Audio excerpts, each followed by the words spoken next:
Today, we are at Knoebels Grove Amusement Park. One of the first things I like to do upon entering Knoebels is head on over to the guest services where they have complimentary wristbands for children. Now that we have those taken care of, we're off to a great start for a day full of food, fun, and festivities.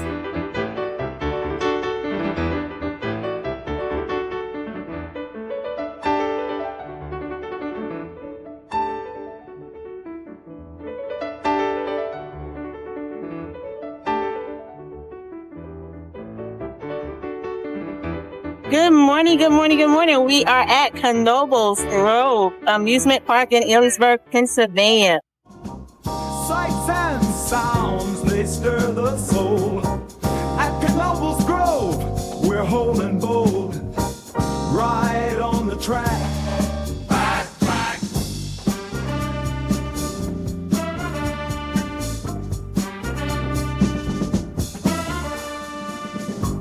We'll have sweet thrills at Knoebels Grove, 'cause today we're gonna see all the lights aglow.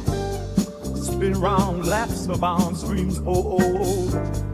Right on the tracks, fast track. We'll have sweet thrills at Knoebels Grove, 'cause today we're gonna see all the lights aglow. Spin round, laps abound, screams, oh, oh, oh, oh. Child of the sun, we'll have big fun at the fun show.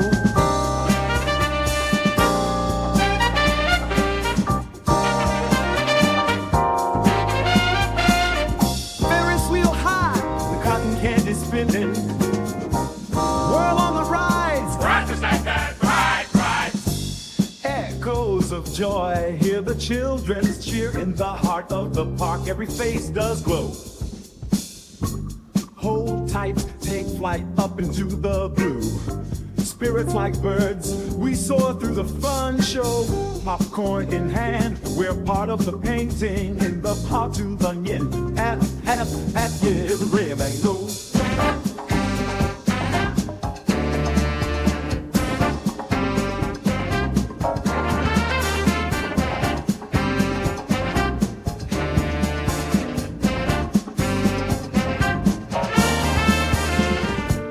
Merry-go-rounds, merry tune.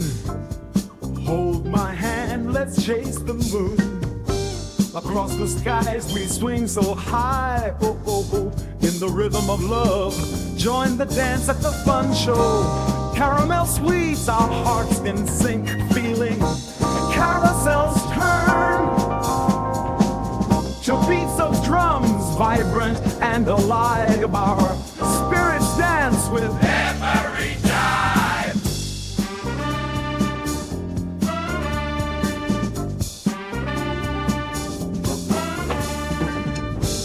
At Knoebels Grove, magic flows. With every step, the excitement grows. Rhythm of hearts beating like the show. Come hear the sound.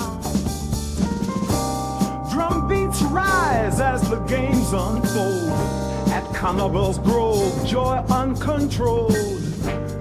Melodies soar from every soul that steps ashore. The bumper cars bump, laughter's in control. We join the dance in this place where the young feel old.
Use. But can I put my hand like you said you used like a baseball bat. It's the original too. A baseball bat? That's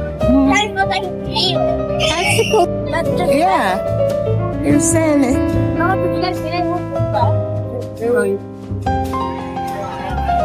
it's taller than Levi. I think it's the size of Mom. I can't even pick it up. It's not that.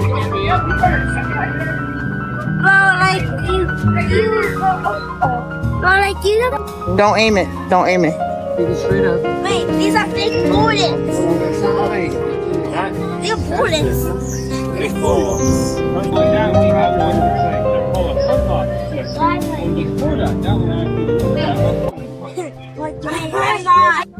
That came off the battlefield of Gettysburg. What's this one? It's a bullet. It's been fired. Yeah, it was used already. Something. If it already used? Yep, it's used. It might have hit a tree, it might have hit a rock, might have hit a person. I don't know. Well, let's go get the eagles and stuff. Okay. You have the actual warrior. Keep your ammunition. The ammunition, the bullets for the gun is kept in there. Bullets and the gunpowder are in this. You have 60 of these in there.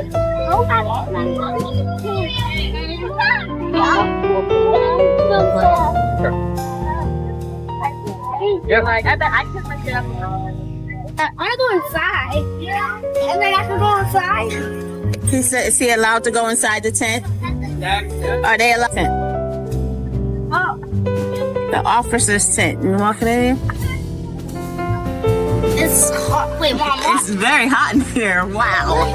Like you walk in and it's burning. Yeah, that going. Crazy out here. And then once you walk in, It holds a lot of heat. Map of Gettysburg. All the fights. So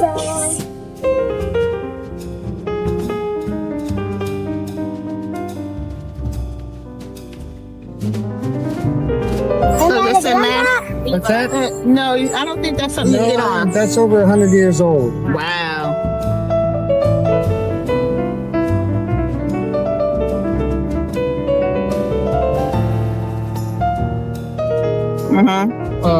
I did the 150th anniversary. Why? After they kept their water. Oh, because of voice? Mm-hmm. Voice drinking like this?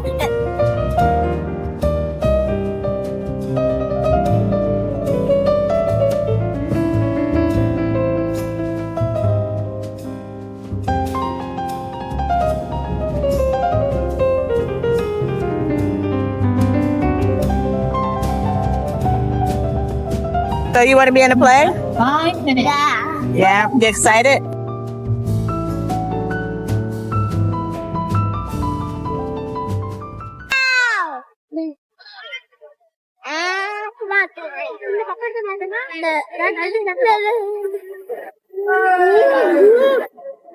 Hello! Hi, everybody. Are you all having a fantastic day here at Knoebels? Yeah! I'm so happy to hear that. My name's Gabriel. These are my good friends Heidi and Abby. And even though we are dressed up in costumes, all of you are going to help us put on a show today. And you don't have to memorize any lines. You just have to use your imagination. So quick show of hands. Raise your hand if you got your imagination with you today. We've got to do a quick imagination check. All right, that looks like most people, except for these two guys eating popcorn over here. They forgot their imaginations. So reach in your pockets, pull out some of your imaginations, and then blow it in this general direction. Did you get it? You both got, okay, good. We can begin then. Perfect. We'll start by introducing the characters in our story, so you know which character you'd like to be. And the name of our story this year is The Meistersingers of Nuremberg. It takes place a long time ago, back in 14th century Germany, at a time when people believed in dragons the same way you and I believe in elephants today. But the first group of characters live over here. They are the burghers. Not the kind that you eat, but the kind that live in villages called birds. Now, these burgers are worked very hard. They grow giant carrots. They make enormous sausages. Not only is this great for feasting, but it's also good to give their enemies a bop on the head if their kingdom should come under attack. So, if you've ever wanted to be in a gigantic food fight, you might want to be a burger. Now, the leader of the burgers is the Burgermeister. You could tell because the Burgermeister has the key to the city. He's the mayor, after all. And he has a beautiful daughter named Clotilda. Chloe loves to sing, but she can only sing if she's holding her pet fish. If she loses that goldfish, she loses her voice and her composure. We travel out of the village and into the Black Forest, where live all sorts of creatures, great and small. You might be feeling as bouncy as a bunny. You might be feeling as a little bit slow or moving like a turtle. We've got ladybugs, we've got fawns, we've got butterflies, we've got chickens, and you know what this one is, right? That's a... That's actually a skunk. Yeah. So we're going to need someone to be the little stinker in our story. Now, in the heart of the forest, there lives a dragon, as you had mentioned. And this is not a nasty dragon, this is a very friendly dragon who takes care of the animals and loves to sing. Travel now over here across the Rhine River, where you'll find a great big palace, and in the palace live all the knights. The knights have swords, which they use to do battle against their enemies, and if you're feeling brave enough, you too might want to be a knight. The leader of all these knights is the king. The king wears a golden crown atop his head and has a long golden robe. But who do you suppose is going to carry the king's long golden robe? But only the beautiful princesses. They wear flowing gowns and flowered wreaths in their hair. So if you're feeling beautiful today, you might want to be a princess. Those are all the characters we have in our story. So, on the count of 3, you can your favorite costume trunk. But I need everybody to make me a promise, even the grown-ups. So raise your right hand up high in the air and say, I promise. Not to pick up anything until someone helps me. Perfect. Wait for myself or one of my friends to help get you dressed. Make sure you're dressed quickly, safely in a costume that fits you just right. Now, are you all ready to have a show? I gotta be a little more excited than that. Are you ready? 1, 2, 2.5. 3, run over to your favorite costume trunk. We'll get you dressed. Also, I almost forgot to mention, grown-ups, we're gonna need your help today. We got parts of our show made just for the grown-ups, such as the king, the dragon, and the Burgermeister.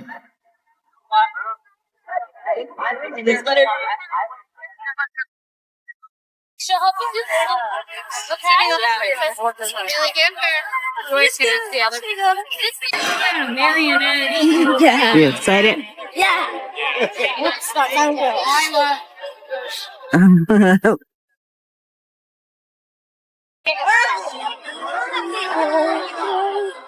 Slow motion.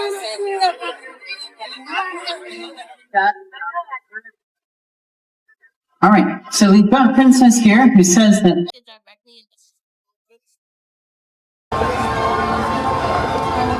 variety, for all the creatures of the kingdom loved to sing. They loved to sing so much that every year on Midsummer's Eve, the kings would hold a contest to see who had the most beautiful voice. The winner would receive fabulous prizes, sometimes gold and jewels. At one time, the winner on their very own cottage overlooking the Rhine River. 2 days before the contest, the king would march out into the town square and to the singing pavilion to announce that year's prize. And this is where our story starts. The knight's banners are waving in the wind. The head knight holds the horn up to his lips and gives it a great big blast. There we go. And the knights came marching out of the palace with a left, right, left. But all the citizens began to clap and cheer as the knights passed through the streets. And then came the man of the hour, the king. He lifted his hands high, the crowd went wild.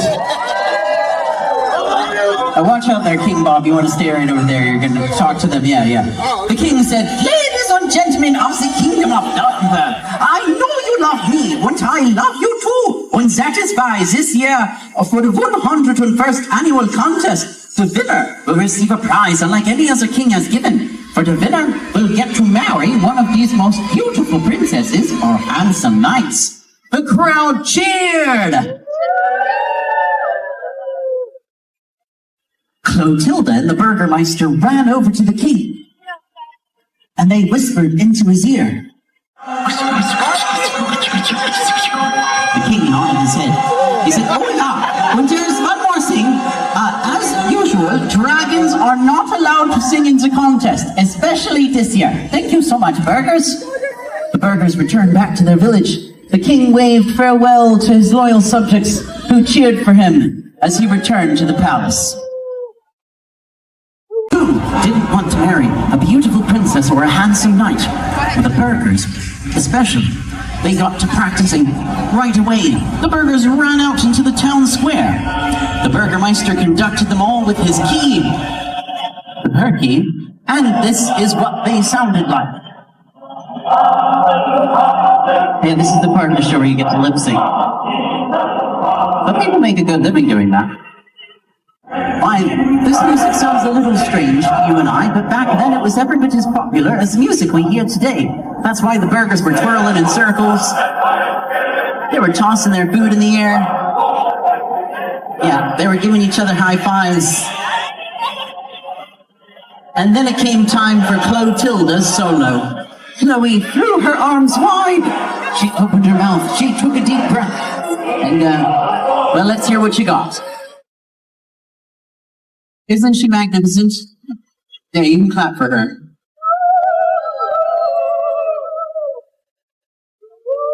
Burghers danced back to their village to continue their practice. However, things were not going so well back here at the palace. The king was wandering his long, empty corridors. He wandered out into the middle of his throne room, and he was so sad that he began to cry. His cries were really loud. The princesses dropped his robe, and they ran up to the front of him. They looked up into his eyes to see what was the matter. They said, "Papa, Papa, why are you crying?" The king blew his nose into his robe. He said, "Oh, princesses, I made a terrible mistake. I promised the winner of the singing contest he could marry one of you, but I don't want to see you go. What am I going to do?" The princesses scratched their heads for a moment, and then they all began jumping up and down. They said, "Papa, Papa, but the winner wins the singing contest, yeah? That way no one gets married." The king was so happy he jumped and clicked his heels together. He shouts, bet you didn't know you could do that. He said, "Wunderbar, that's a brilliant idea, but princesses, if you're going to win, you must practice and practice and practice. Can you do that?" The princesses nodded their heads yes. The king was so happy, he went skipping back to the palace to take a royal bubble bath. Yeah, let's hear it for the king.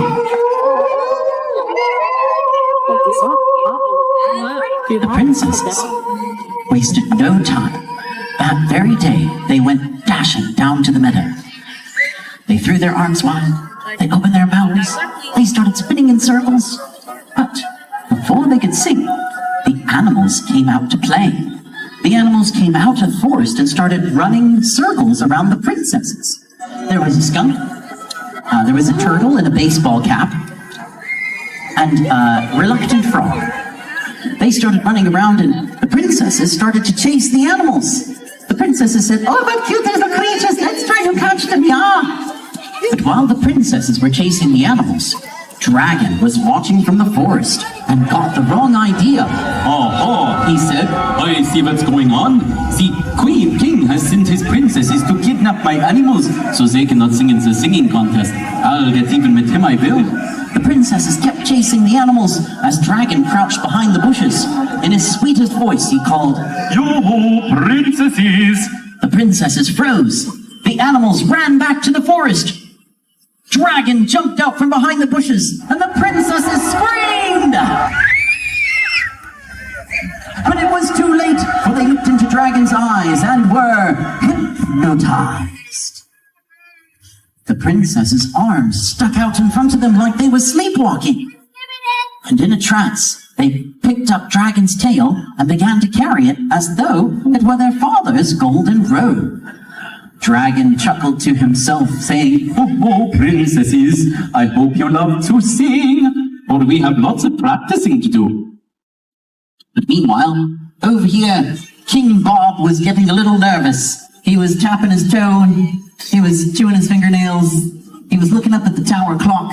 He saw the hour was late. He said, Knights, the princesses have not returned for supper, and tonight is Wiener Schnitzel night in the palace. No one misses Wiener Schnitzel night. Head knight, sound the alarm! The knights went running down into the meadow to look for the princesses. They looked up high in the sky. They looked down low on the ground. They looked over their right shoulder, over their left shoulder, down behind them, through their legs. Any princesses? Knights? No? Well, they ran back over to the king, and they said, Your Majesty, we have searched high and low, and there are no princesses. The king scratched his chin thoughtfully for a moment, and then he shouted, Aha! Aha! He said, You see that shifty burgermeister over there in the burg with the giant sunglasses? Well, I'll bet you anything she heard the princesses practicing and got jealous and kidnapped them, so her daughter Clotilda could win the contest. Well, we'll get even with her. Knights, gather round.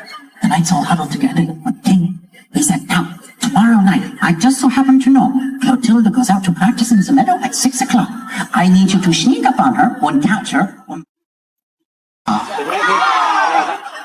Perfect. And so, that night, the knights crouched down in the tall grass, and they snuck out into the meadow, and they laid low, and they waited. And who should come skipping down into the meadow at 6 o'clock? Clotilda. She threw her arms open. She took a deep breath. She was just about to sing, but the animals came out to play again. There was the skunk, the frog, and the turtle in a baseball cap. They started running circles around Chloe. But Clotilda did not like animals. She chased after them with her fish, swatting at them, saying, Shoo! Shoo, go there! I'm trying to practice my singing! Get out of here! Shoo! Meanwhile, the knights were creeping closer and closer in the tall grass. The animals sensed danger and ran away into the forest. Chloe wiggled her fish at them and said, Ha! Take that, animals! Get out of here! They'll teach you to mess with Clotilda. But the knights jumped out from behind the bushes, surrounded Clotilda, and she screamed! It's more of a squeak, but... The knights took her by the elbows and said, Young lady, you're under arrest by orders of the king. You're coming with us. And so they took her by the elbows and took her back to the king's castle. And the king gave the knights high fives. He said, Good job, knights! Now we lock her up on the tallest step of the tallest tower. And so Chloe was locked away at the king's high castle tower. Meanwhile, back over here at the burg, the burgermeister was getting nervous. She was tapping her toe, she was chewing her fingernails, she was looking at her Apple Watch. Anyway, she went running down to the meadow to look for her daughter, and she looked everywhere. She looked up high. She looked over her right shoulder, over her left shoulder. She put her right foot in. She put her right foot out. She put her right foot in. She shook it all about. She did the hokey pokey. She turned herself around. And then she saw it. Chloe's footprints. And the footprints of her pet fish. She followed the trail all the way to the castle. And when she looked up into the tower, what was waving out of the window? That was actually Chloe's fish. Yeah. She threw the fish down to her mother, and she caught it. She ran back to the burg, and she said, Burgers, come over here. Look, I see. This is something. This is Chloe's fish, just to confirm, yeah? She gave it over to the sausage farmer. He wiggled it by his ear. He said, Oh, it sounds like Chloe's fish. Then he handed it off to the beet lady. The beet lady took the fish, and she sniffed it, and she said, It smells like the pet fish, too. And then she gave it to the carrot farmer, and the carrot farmer licked it. Ah, this is definitely Clotilda's pet fish. The burgermeister grabbed the fish back and said, This means that the king has kidnapped Chloe, and this means war. The The burghers marched over to the palace and began banging on the doors with their food, shouting, "Vivant Chloe!" Oh, wait, hold on. So the palace doors are right over here in the middle. Right over here. This keeps happening right over here. Let's have the battle in the center. There we go. Okay, perfect. Where was I? Oh, yes. They chanted, "Vivant Chloe back!" The king heard this commotion. He stepped out onto his balcony, folded his arms, and stuck his tongue out at them. He said, "You're not going to get Chloe back, but here's what you are going to get. Knights, slow motion, attack!" And thus began the great Battle of the Bird. Wow, those knights really came in swinging. Levi's favorite part. At first, it looked like the knights were winning. The burghers started to fall back towards their village. Back further and further. And then the burghers started to win. They started to beat the knights back towards the palace. But then the knights started to beat the burghers again back towards the burg. But these knights were getting clobbered with carrots, beaten with beets, and pummeled with pies. On and on the battle raged. But it was so evenly matched, it lasted long into the night. But the burghers looked down at their food. As the morning came and noticed their food was getting cut to ribbons, they had to do something quick. So they pointed and they said, "Knights, what's that there behind you? Is it a dragon?" But while the knights were distracted, the burghers snuck up and bopped them on their heads. Boing, boing, boing. The knights fell crashing to the ground. The burghers began to do a victory dance, cheering, "Vivan, vivan, vivan, nani, nani, boo, boo." Oh wait, you missed a knight. I'm just gonna give her a little bop. There we go. Did it work? No, she's still standing. Well, the king said, "You may have won the battle, but you haven't won the war. We still have this knight here. And, oh yeah, you hear those bells? That means the singing contest is 1 hour away." So, this is you talking, by the way, in case you're wondering. Yeah. "So you better give me my prisoners back or else there'll be no contest and no one gets to sing or get married." Well, the Burgermeister scratched her chin for a moment, and she said, "Your Highness, why don't we just, exchange prisoners? I give you all the prisoners you want if you give me Chloe." So, Chloe was released. She ran down to her mother and gave her a great big hug. And then she hugged her pet fish. King waved his hands and said, "All right, enough of this mushy stuff. Where are my princesses?" The burgher shrugged. "Your Highness, we thought they were with you." The king stomped his feet and bellowed, "If you don't have my daughters, who does?" That's when it happened. The worst earthquake in Nuremberg history. The ground began to rumble and shake. The knights bounced up to their feet. The animals bounced out of the forest. Everybody bounced all the way over to that side of the kingdom. There was a rumble and a roar from the distance. But what was the cause of this mighty earthquake? But a big, angry dragon. The dragon roared, and everybody screamed! Except for the king. He wasn't afraid of dragons. The king marched right over to the dragon, and the king arched to the dragon and poked the dragon on the nose. He said, "Hey, dragon! I happen to notice you got my princesses carrying your tail. What is the meaning of this?" Dragon bowed politely and said, Your Majesty, for 100 years you have made a rule that dragons cannot sing in the contest, and I am a dragon who loves to sing. So, if you change the rule, I shall unhypnotize your princesses. Do we have a deal? "Fine," said the king. "You can sing in the contest. You probably sound terrible anyway." With that, Dragon turned to the princesses and gave them a wink. They were instantly unhypnotized. But they held on to Dragon's tail, for they'd become friends with him while living in the forest. The king said, "Wait a minute, who's going to carry my golden robe?" The burghers ran forward and said, "We will! We will!" And for the first time in Nuremberg history, the burghers had the great honor of carrying the king's golden robe. "Follow me," said the king, "to the singing contest. And thus began the procession to the 101st annual singing contest.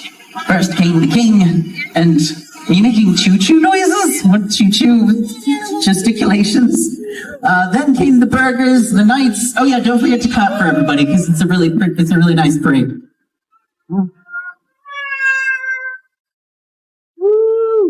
And finally, they all made their way to the singing pavilion. Once they arrived, everybody stopped and sat down right where they were. The king came to stand upon his podium.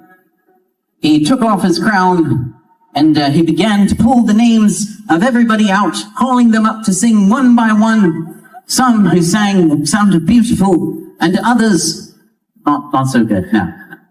But finally, the king had 2 names left in his crown. He reached in for the second to last slip of paper and read the name. Well, you got to read it. Yeah, can you see it? It says, Clotilda. Yeah. So Chloe ran to the center of the singing pavilion. She curtsied to the king. She curtsied to the audience.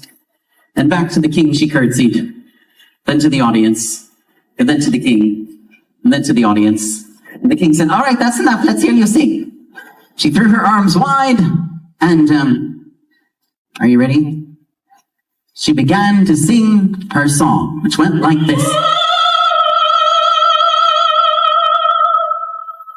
She was off to a good start, but the fish in her hand began to wiggle and squirm until it fell right on the ground. Chloe lost her voice. She scooped up the fish. She ran over to the king and begged for forgiveness. Oh, please, your highness, give me one more chance to sing. Mein fish slipped. Your what? Said the king. You see mein fish? It slipped. The king said, let me see that fish, Chloe. Took the fish. Sure enough, it wiggled, it jiggled, and it fell. Right on the ground again. Oh, that's a slippery fish. I give you one more chance to sing, Chloe, but hold on to that fish tight. We don't want any more slip-ups. Chloe threw her arms wide again, took another deep breath, and this time she sang more beautifully than the last. But the skunk remembered how Chloe had chased her in the forest. She snuck up from behind, lifted her tail, and did what skunks do best.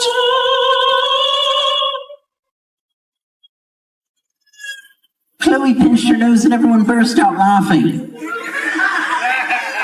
She ran back to her mother and said, I never want to sing again. The skunk took a bow, and everyone clapped for her because they thought she was silly. King wagged his finger and said, now, skunk, don't do that again. Sit down or I'll make a rule you can't sing. For the final slip of paper, and read the name, Dragon. The dragon made his way into the center of the singing pavilion. Everyone began to point and laugh at Dragon. But the thought of this big ugly creature singing was absolutely ridiculous. Dragon paid them no mind. He bowed to his jeering audience. He threw his wings wide, opened that big, ugly, slimy, scaly mouth, and out came this sound.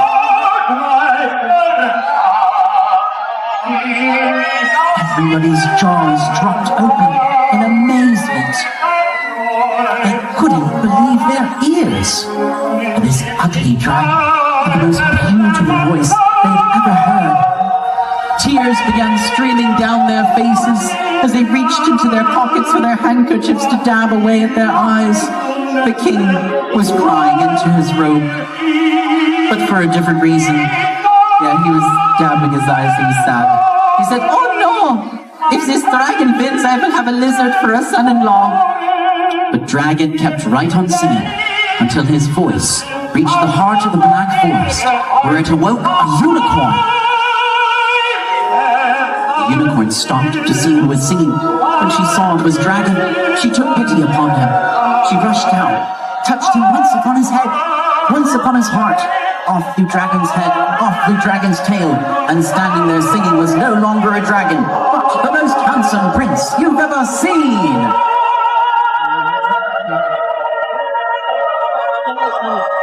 Dragon took a bow, returned to his seat. Wow, said the king, that was strange. I didn't know we had unicorns around here. Well, anyways, I got to announce the winner. The king reached into his crown for the magic slip of paper that appeared each year. He unraveled it, and it's even bigger. It's a large piece of paper. Yeah, you got it. There, that's that. His eyes grew wide. He lowered his sunglasses. He said, well, it seems here that the winner of the 101st annual singing competition is the dragon!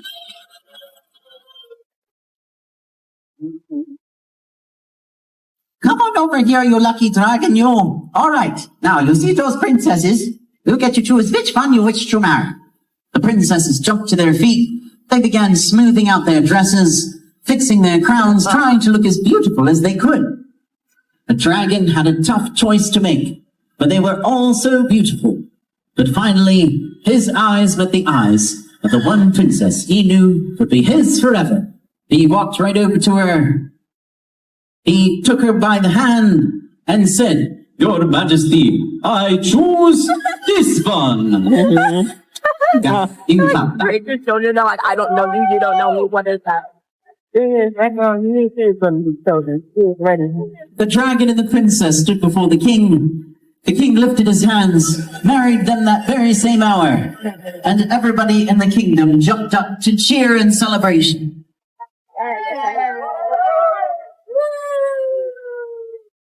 They all ran over to the dragon and princess and began shaking their hands, patting them on the back, I'm not going up there. giving them congratulations.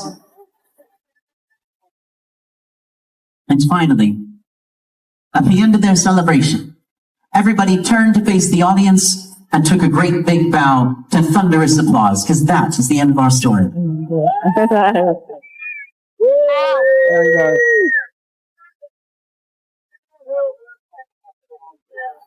Thank you so much for bringing our story to life, everybody. And if you're wondering how the unicorn was able to transform dragon, it's because her horn is magic, stands for the power of truth. But if you love what we do here at the Time Machine, we'd love to support the art of storytelling. So you like being in the play? Yeah. What you get? I'll get Directly across from the Live Theater House is the Knoebels Grove Carousel Museum. It is air-conditioned in a great way to take a break from the heat after watching the play. Welcome to the Carousel Museum, where we celebrate the rich history and artistry of carousel horses. Our story begins in the 12th century with the origins of the carousel traced back to medieval jousting traditions. The word carousel comes from the Italian and Spanish word carosella and carosello, meaning little battle. Knights practiced their jousting skills by spearing rings while riding in circles. This practice evolved into a popular fairground attraction in Europe. In the 17th and 18th centuries, early carousels were constructed in France and Italy.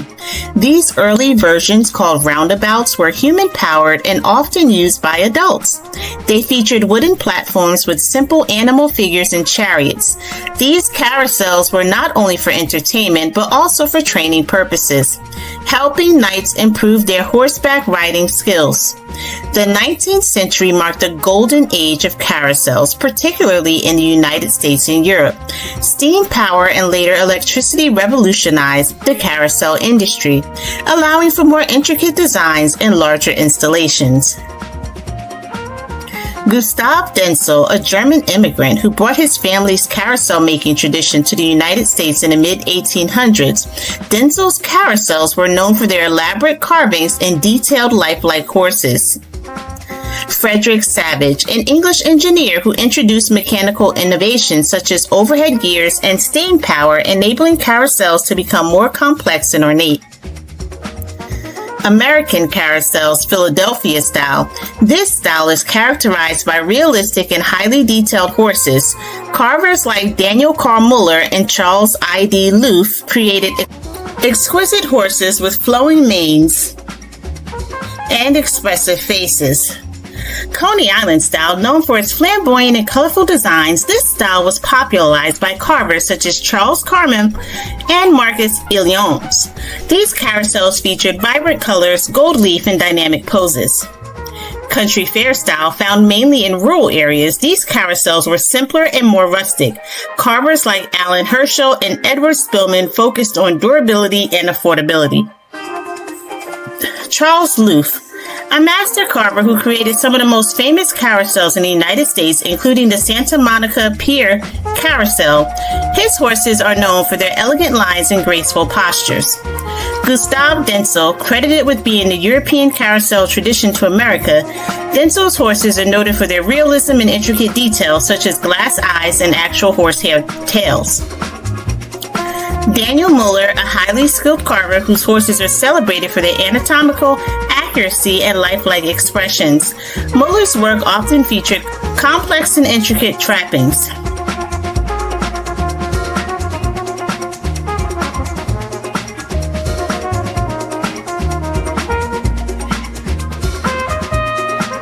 Inside Knoebels is a Carousel Museum where you can see all the vintage carousel horses. And they actually have some other animals too, like some chickens and some are big. So this is a nice spot to take a break, as you guys can see in here.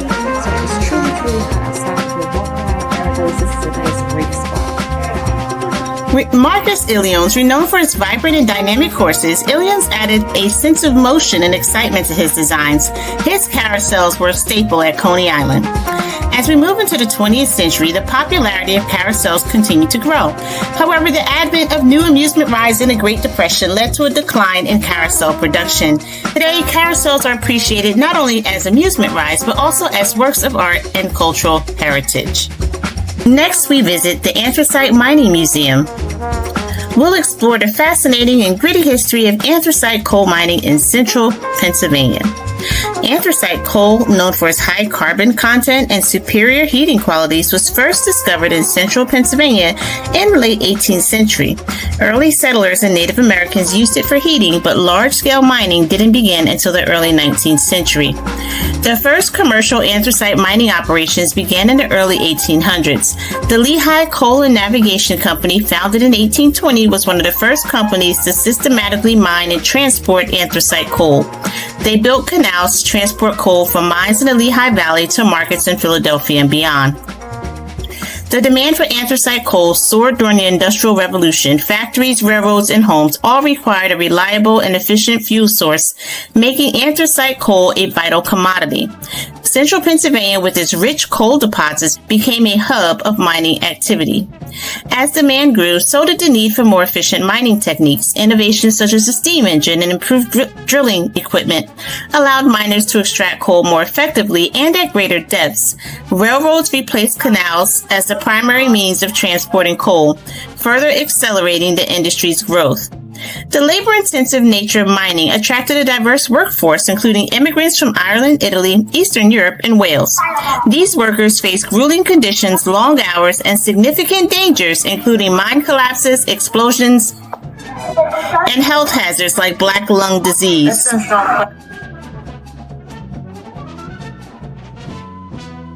The culture and traditions of the mining communities have left an enduring legacy. Festivals, folklore, and family traditions keep the memory of the anthracite mining era alive.